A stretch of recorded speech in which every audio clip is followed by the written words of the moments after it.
top 10 reasons you should never go to summer camp. Today we're reviewing Hell of a Summer. In today's video, I can't do that. You ever see those dumbass videos that do like, welcome to top 10 reasons? Watch this, Mojo right? Bowl. And, no, but then it's like, sorry. It's so like, I'll just redo my intro. Welcome to top 10 reasons you should never go to summer camp. Today we're reviewing Hell of a Summer.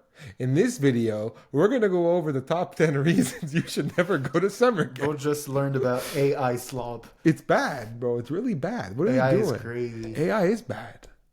Bro, I was doom scrolling on YouTube as one does. And because that's what I do to fall asleep, right? I just like put that shit. That's the opposite of trying to fall asleep. No, bro, it works for me. I listen to frequencies. The fun thing I like to do is I open it up as I wake up to see what I fell asleep to. I once fell asleep watching a YouTube video, and I went to my watch history, and I ended up watching the entire franchise of like somebody making a series of videos, and I missed it all. I had no idea what I. It's crazy. It's just funny to look back and see what It is doom scroll. Not healthy. Not good. You know, it is good. Hell of a Summer. Welcome back to the CineClwd Podcast. As I said earlier, we're talking about Hell of a Summer today. Hell of a Summer is a movie that didn't play in our theaters locally. It was fucked up. I'm not gonna lie. I was very excited for this movie. It is directed by Byrk and Finn Wolfhard. Finn Wolfhard, known as the guy from Stranger Things. He was the Ute that played in Stranger Things. Both guys are starring in this movie as well. The real star is Fred Hetchinger. Fred Hetchinger is having the career of a lifetime. This guy is the king in Gladiator 2. And he's also like doing all these little indie movies. He has a career that makes no sense. He's also in Craven the Hunter. It really makes no sense. Yeah, he's got a weird filmography. He's in Nickel Boys though. Nickel Boys, yeah, he's in that as well. Thelma. He was in Thelma? He's the star of Thelma. Yeah, bro, I never actually ended up watching Thelma. Fred Hetchinger is just a darling. We love to see it. This movie essentially is pretty much exactly what you'd expect it to be. It is a camp that gets terrorized by a slashing person, and then how are the teenagers going to figure it out? How many times have you heard that plot? So many times. A gazillion, right? But I'll never get fed up of it. The slasher genre is one to me that, and maybe entertain. It's going to be the wildest take of all time, but entertainment doesn't necessarily need originality. No, we prefaced this entire thing with doom scroll. Yeah, but that's the point though, right? Because so many times you see this like false correlation between quality content and originality, when in reality, all it really is did you have a good time? If so, what made you have a good time? Yeah. And if it happens to be a silly plot that just works, then it is. But there's also a difference between like lazy, low effort, and then there's high effort. This movie has a lot of effort. This is a directorial debut. It's also, I will say this, the slasher genre is extremely bulletproof. Like, have some pretty fun kills, make some funny jokes, have a fun time, and that's all you need to do. This movie accomplishes that. It's the PB&J of movie genres. 100%. But it's also like one of my top, literally, if I had to go over like genres and subgenres, slasher would be my top 3. There was nothing like watching a slasher movie. There's nothing like a PB&J. Nothing like it, really. No. And you could like customize the PB&J to be whatever it fits. Whoa. Bro, I swear to God. You can't. Yeah, you can. Like with what? With like different types of like peanut butter. Okay. Different types of jelly. You scared me. I thought you were going to be like, throw some cheese. Put a banana. Hey yo. No, I just think like the slasher genre ends up being a gateway for some young directors who want to get into it. I want to make a slasher movie one day. It's so much fun. Like, and so like this movie doesn't stand out from any other slasher, but it gives everybody who worked on it a chance to put it under their belt. No, like I think that's what is so great about it. I think Finn Wolfhard and Byrk come in and get the experience of what it is to direct. And then they kind of run with it as well. What did you find on Letterboxd? I can't read it. Okay. We'll just read it.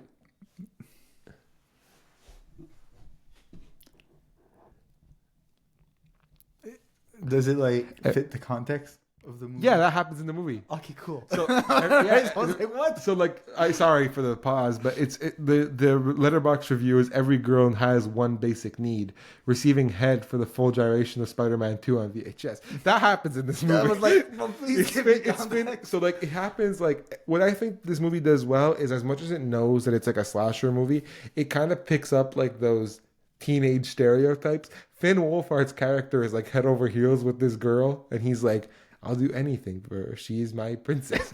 Like, and so that he does that to her. And he's like, but like, it's the conversation that the friends have, and everything flows very naturally. I will say this movie clocks in at like an hour and 40 minutes, an hour and 40. It is less than that. Speedy. 128. An hour and 28 minutes.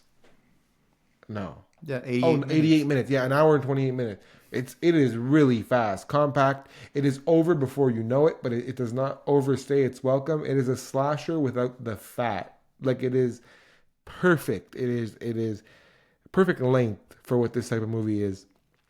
Tough to find a problem with this. I'm just more interested in as to why a slasher is like, why. First of all, the slasher resurgence is still happening between Hard Eyes and this coming this year. I know it says 2023, but it just actually released this year. That was at the festivals. It premiered in 2023. The point is, this is a movie that adds to a slew of movies that come in the slasher resurgence, which was fueled by. You know, it's fueled. The slasher resurgence has even fueled major franchises like Scream. I Know What You Did Last Summer. Those movies are coming back. Like, they're remaking those now too because of this resurgence of the slasher genre. And I think it's because when you picture the horror landscape, everybody wants to make a horror movie. Anybody who's into movies is like, yeah, let's make something scary. And then you realize how scariness doesn't necessarily come. What is at the core, the essence of a classic scary movie? A good time in a theater with people having like a ooh, like, you know, like, ooh, what's gonna happen? Don't look behind the window. Oh, you know, like, that's what is so fun about a horror movie. And so when we kind of got away from that in the 2010s with like, no, let's do something about the like, I wasn't going to be me. Like, elevated horror took the fun out of it. No, not that it took the fun out of it, actually. It just purely did. Because it actually made things really scary. It wasn't like, oh my God, there's a ghost there. Oh, it's like, oh shit. Like, oh shit, our life is a lie. like that's the level of fear that it went to go tap into. But I think that this resurgence helps the mild to intermediate horror fan come back into it. Like yourself, I wouldn't call you a hard no. But like, I love horror movies. I've watched as many as I can. I have not tapped into like Japanese and Korean horror because apparently that's really scary, and I'm not built for that yet. But like, I've watched the American horrors, and it's fun, and I like elevated horror. But this is like my baby. Like, the slasher genre, the idea that things can be funny and they're designed for you to have a good time, and it's gnarly kills, but who cares? Because it's supposed to be it's just fun. Ketchup colored blood and shitty teenager jokes. And that's what I think Hell of a Summer captures perfectly. I think the fact that it's not made by people who are in their 40s, it helps too. Because Finn Wolfhard can't be older than 25 days old. Something days. 2002, bro. He's my age. Older or younger? Younger. Younger than me. And me. What a way to make me feel like shit, eh? Yeah. So, anyway, Finn Wolfhard. And he's Canadian, too. Yeah. Bro, you got beaten. Oh, that's so sad. Sucks to suck. Yeah, it is what it is. I went to the Quebec education system. So, anyway, Finn Wolfhard. Yeah, and Billy Byrk has to be around the same age. The point is, they're young. They understand what it is to make a teenage joke. They know what it is to make a Spider-Man. Like, the iconic significance of realizing you need to do that in order to have an iconic scene. Yes, but not even that. The meta of the joke of let's make a meme. It sounds like a meme when he says it in the movie, but the line of dialogue is, "I ate her out to the full duration of Spider-Man 2 on VHS." That is a modern joke. You tell that joke to like my grandmother, she'll be like, "That's not funny." But to anybody who's our age, that's fucking hilarious. In theory, it's hilarious. And it works in this. It's a lot of what this movie is. The idea that Jason, who is the main character, Fred Hetchinger, he's 24 returning to camp. He is the innocent soul. He is the Boy Scout leader. He's a good kid. And the other ones are just fucking degenerates. And then it offers that contrast of... And Finn Wolfhard and Billy Byrk know what that is. That is the original thing that this movie has. Because you can look at the screams and the... Hard Eyes was a great movie that came out earlier this year, and you can tell that, you know, these movies are made by people who are older, because when every single character in the movie is a little bit more mature, okay, the people in this movie are degenerates, like literally idiots, and you're watching, you're like, you're so dumb, you're gonna get killed, but they almost can save themselves from dying because of how stupid they are.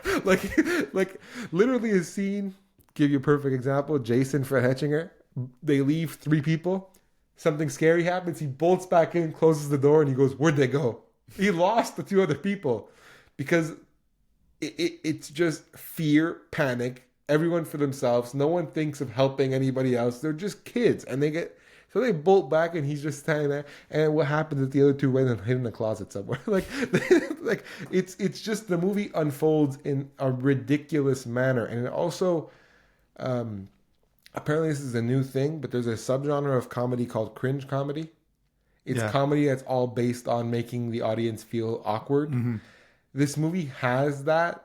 Like, the opening scene is the 2 people who run the camp that are like, "Sing the song.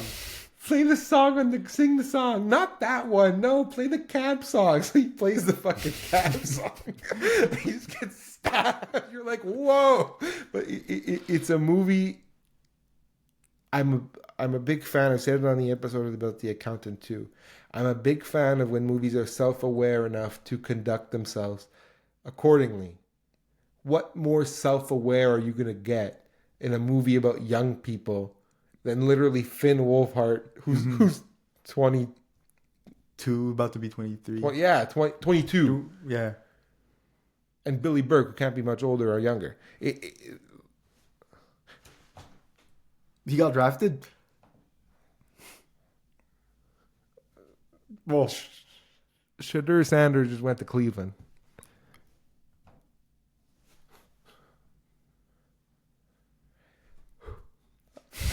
Anyway, what a payoff.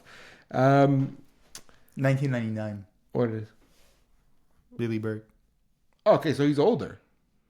Anyway, the point is, this fucking movie's awesome. Who did he play in this? I'm going to cut this out anyway, because I overreacted to Shadur. Carl. Where is he, Bull? He can't be a very important character. Carl. Yeah. Finn Wolfhard played the guy on the side of the street. They're in every movie. What do you mean? Yeah, they're so like, yeah, it's this young resurgence, and then you get led by guys like this, led by people who are want to star in those movies, led by somebody like Jenna Ortega, who stars in these types of movies as well. Madeline Klein is going to be in the I Know What You Did Last Summer. It is cool to see the vintage nature of a slasher come back. I feel like, and you gotta tell me what you feel about this. Do you feel like it steals horror spotlight from somebody like a Jordan Peele? Not at all, because if anything, it just shows that, like, just like when it was his time to shine, a part of why he shined was because he made a product that was to the time in terms of like what was trending, what was working, and you gotta acknowledge the fact that like it's not gonna stick forever. And if your goal is to make a good movie, it's gonna transcend whatever trend you have. But like if the main appeal of your movie is to follow a trend, even though it's not what you intended in your art, but it kind of follows something because you end up in line with it, it's a collateral damage. And no, like I'm sorry, but it's a wild world, and you have to fight for your it's spot. It's kind of like but also you think of Jordan Peele, Ari Aster. These are two big the figures, the faces of elevated horror. To me, it's not an if space, it's an and space. It's not this or that, it's this and that. The more that people do, the more we build, the more we trend, the more we come back. Know why I say if instead of an and? Yeah. Because when it comes down to it, when you ask regular people what they want to see in a movie, it's something that entertains them. And when they have to make a choice, because at the end of the day, they will have to make a choice between the movies they want to see and the slew of everything we get released every single year. Hell of a Summer might not beat out like a Jordan Peele type of movie, but again, it's going to be in the question simply because of the idea that people are not. You don't go to McDonald's to eat a Michelin star meal, right? And sometimes people just want to go to McDonald's. Like those movies are that. And it's just fun. It's and I do see the difference, and I think a lot of those elevated horror movies have circled back to a little bit more fun. They understand that they want to hop on to the wave, because cinema in every industry is just waves. Things happen and happen and happen. It's about where can you get in?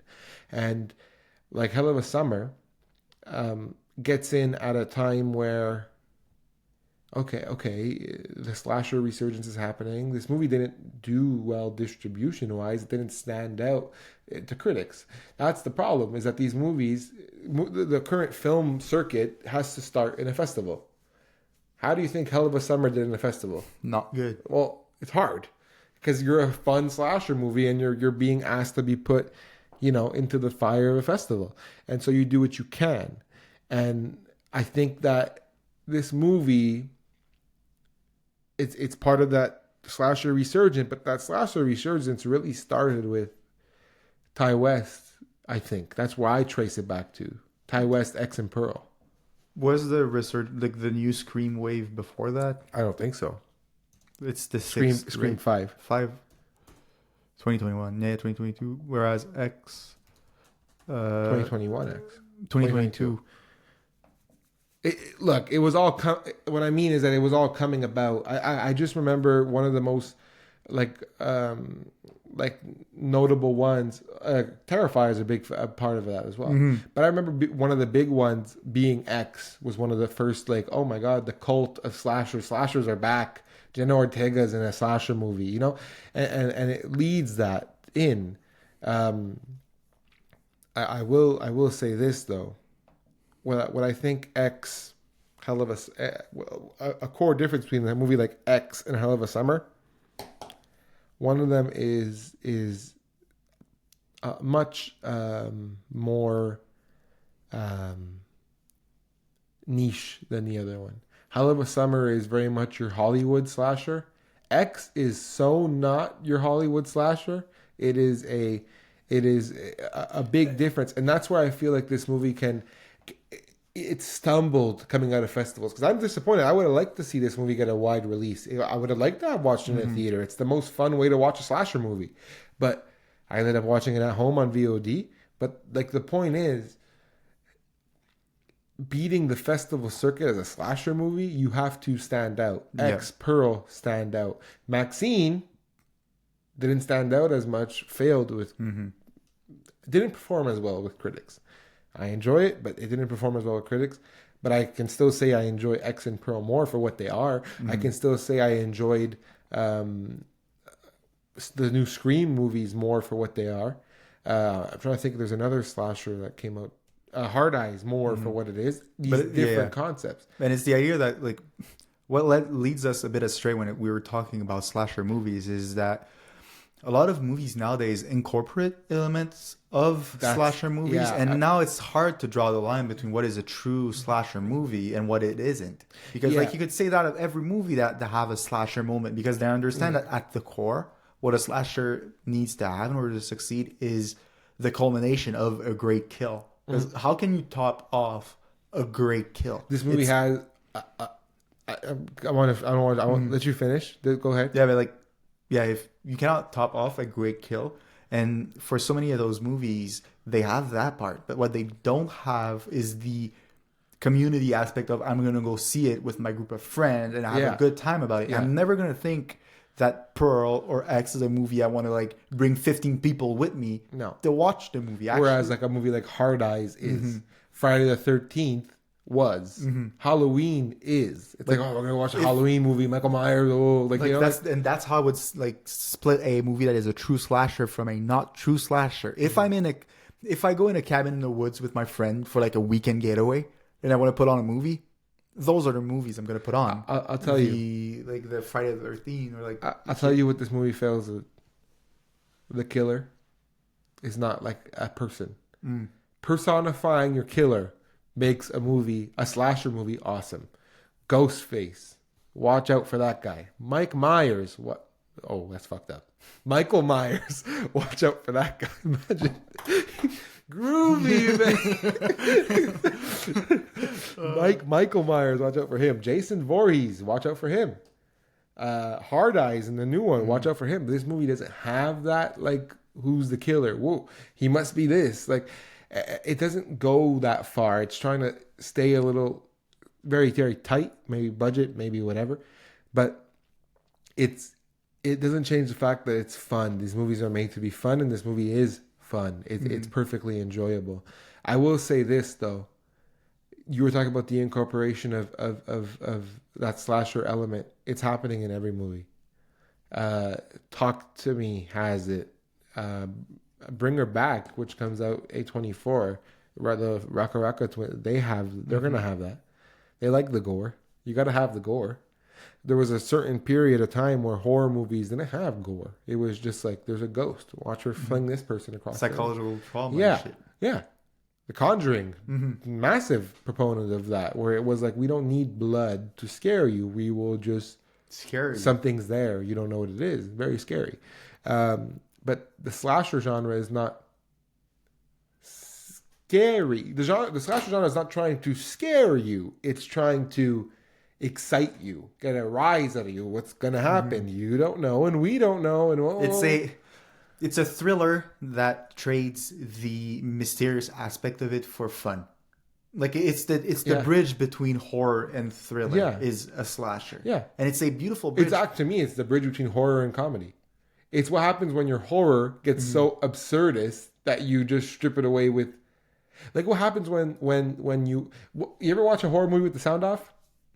It's the funniest thing. It's ridiculous. So this slasher is, okay, we are gonna bridge two genres, which is comedy and you know, like essentially like stoner comedy, because it's just like little whatever, and we're gonna mix that with, you know, something's on the loose, a little bit of action, a little bit of horror. There's nothing scary like maybe it is scary for some people. Yeah, but truly terrifying happening. But it's a perfect like blended drink then. Yeah, like if you had to like make a metaphor for it. Yeah, I love it. It's not a straight bourbon or straight whatever the hell. It's just it's a cocktail that was made, and it was a universally loved cocktail. Yeah, and some people think, you know, cocktails are stupid because they're not hard. That's what some people react to slashers. It's stupid. This is silly. And why would I drink a cocktail when I could drink 15 beers? You know, people are like, this is silly, and I'm like, yeah, but it's supposed to just be fun. Like, you're supposed to have some fun with it, and I'm excited. I like the idea that more and more slashers exist. I know that they're working on a Jason Voorhees series. I'm like, that's going to be fun. But yeah, I think the slasher genre lasts as long as it's been lasting because movies like these are made by people like Finn Wolfhard, who's like, I want to start directing. Maybe I'll start with a slasher. It's a good way to start. It's cool because I think Jesse Eisenberg produced this. He worked with him on. He worked with Finn Wolfhard on one of his movies, and I think he ends up producing some of this. or helping. He helped, I think. I don't know. The point is, Jesse Eisenberg, I heard his name attached to this project as somebody who like maybe advised Finn Wolfhard. Advised, I'm pretty sure he probably did. Because ironically, Finn Wolfhard is the star of Jesse Eisenberg's first directorial movie, When You Finish Saving the World. So I think Finn Wolfhard, trying his own hand at it, got the support that he might have wanted. What quote is that? A film guy? Yeah. There's a guy in this movie, and he's like with a girl, and he's like, it's a drama coming of age. And she's like, I'm not interested. He's like, you could just read my screenplay. And the guy's like, leave her alone, you fucking loser. Like, it's that 90s jock like comedy, and it just works for me. I think Hell of a Summer is good. One of the coolest kills I've seen in a minute too. You ever see a knife go through a car headrest? No. The girl, anyway, somebody dies. The other person's convinced they're gonna escape. They get in the car. They start the car. All of a sudden, you just fucking right through the headrest. And I'm like, that's sweet. What a way to start the movie. That's how the movie starts. It's good. Hell of a Summer is good, and I suggest people watch it, especially if you're a fan of the horror resurgence, the slasher resurgence. Mm-hmm. Also, I always wondered. I'm always trying to see what's coming and what's coming up. These slasher movies, what's cool is that this movie is produced by Neon, distributed by Neon. So I think that's going to be the actual like bridge that keeps this resurgence alive, with Neon taking on them and A24 already having their own slasher franchise. I wouldn't be surprised if they start up another one, because these movies. Well, they're easy to make, relatively speaking, and they're fun to work on.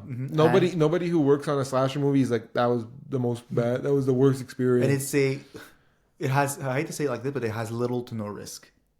No, in terms of simple. It'll recoup its money wherever you place it. Yeah, you if you end up spending less than 10 million, it's gonna recoup it for sure. Like across all the streaming media, for sure. Go. Like, it's a safe bet, and it's easy to like invest in someone, and if they end up like blooming from like this process, well, now you know that there's a name that people are going to recognize. And you're tapping into cult following when you make a slasher movie, because you know that there's a good chance that somebody out there is going to want to watch this.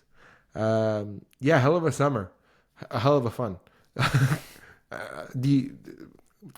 I'm going to be quiet now. Anyway, thank you very much for listening to this episode of the CineClwd Podcast. If you enjoyed it, consider liking. Oh, yeah, we didn't even say it. What? Keep the shirt. Beautiful shirt. It says Le Hood Brothers. Yeah, Le Hood Bros. Le Hood Bros. My Hood. Look, Pierre Hood, legend of the game. Mm-hmm. If we can be the Pierre Hood of cinema, that would be sick. That would be. Also, we should have a Pierre Hood episode talking to him about what his favorite movies are. That would be just insane. To see. Paul and Pierre Hood, RDS legends. If you're from rest in peace, Paul. If you're from Montreal, you should know. If you're not, you're from Quebec as a whole, literally, like national. Also, shout out the Montreal Canadiens. Hopefully, by this time they're not eliminated, and everything goes well. Now it's 2-1. Everything goes well. It's 2-1 right now. Hopefully, it's like 4-2 by the time this. I don't think so. I don't know. Anyway, look, thank you very much for liking. If you enjoyed this, consider subscribing. Maybe you'll get more of it. If you didn't, share it to somebody who might, and if you did, share it to somebody you know will. Thank you so very much for your time. We will see you in the next one. What the fuck is happening? Don't move, Bo. Oh, fuck off. No, it only got one thumb.